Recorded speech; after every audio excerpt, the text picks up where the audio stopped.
Rêvez-vous parfois de ce petit plus de finesse dans votre vie? Mais sait-on vraiment ce qu'est la finesse? Cet amour du détail qui rend chaque chose unique? Ici, dans les pays de la Loire, la finesse fait toute la différence. Tout comme pour Folépi. Mais on ne peut décrire la finesse, seulement y goûter. Folépi, invitons la finesse. Quand est-ce qu'on pourra ressortir? Se prendre dans les bras, revoir des concerts, des expos, des amis. Personne ne sait de quoi cette année sera faite, mais pour moi, en 2021, une seule chose est sûre. Je change d'assurance maladie. Parce que Sympagnie est moins cher et plus simple au quotidien, cette année, c'est décidé, je passe chez Sympagnie. Calculez votre prime sur sympagnie.ch.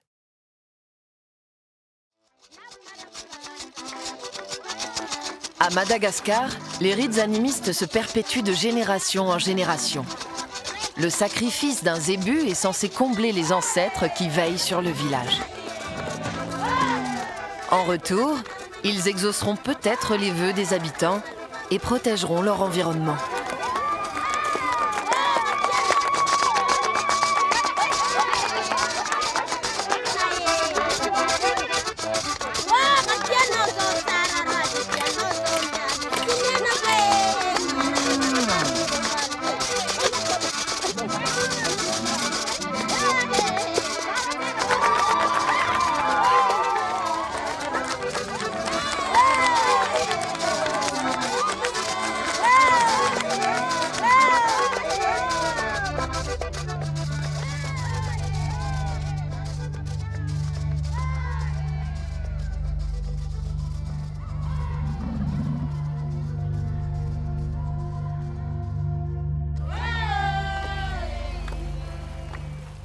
Le sang du zébu est la vie dont s'abreuvent les esprits des ancêtres.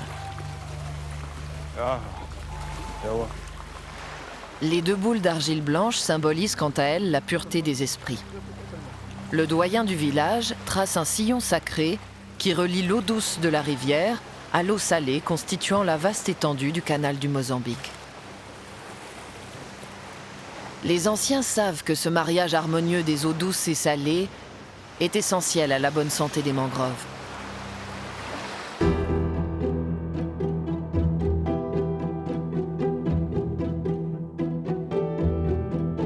Soumises aux pressions du réchauffement climatique et à la surexploitation des hommes, les forêts de palétuviers sont menacées. Avec elles sont en péril les êtres vivants qui les habitent.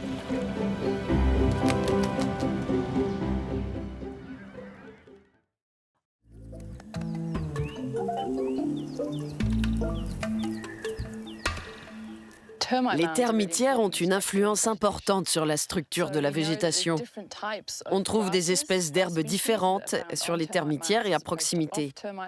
Les herbes proches des termitières ont tendance à être plus riches en nutriments. On observe le même phénomène pour les arbres, car les termitières concentrent plus de nutriments et d'humidité dans le sol. Cela favorise le développement d'espèces d'arbres différentes. Compte tenu de leur nombre, nous voulions évaluer leur rôle. Et le seul moyen d'observer leur impact, c'est de voir ce qui se passe quand ils ne sont pas là.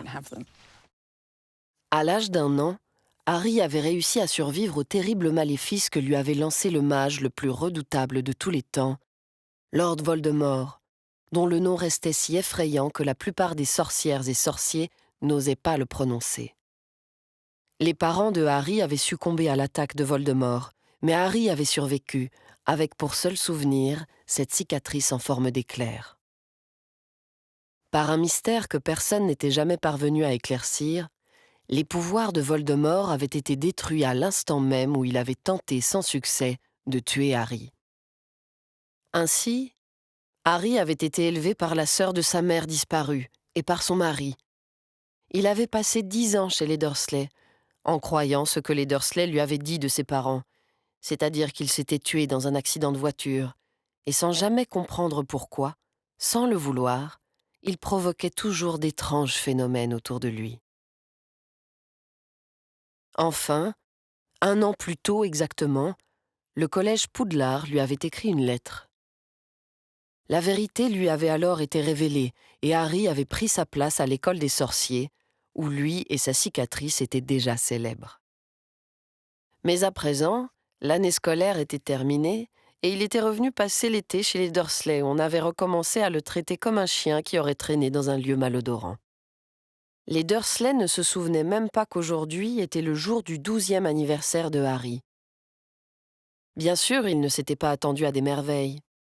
Jamais les Dursley ne lui avaient offert de véritables cadeaux, encore moins de gâteaux, mais de là à l'oublier complètement. À cet instant, l'oncle Vernon s'éclaircit la gorge d'un air grave et dit « Comme vous le savez, aujourd'hui est un jour particulièrement important. » Harry leva la tête. Il osait à peine en croire ses oreilles. « C'est peut-être le jour où je conclurai la plus belle affaire de ma carrière, » dit l'oncle Vernon.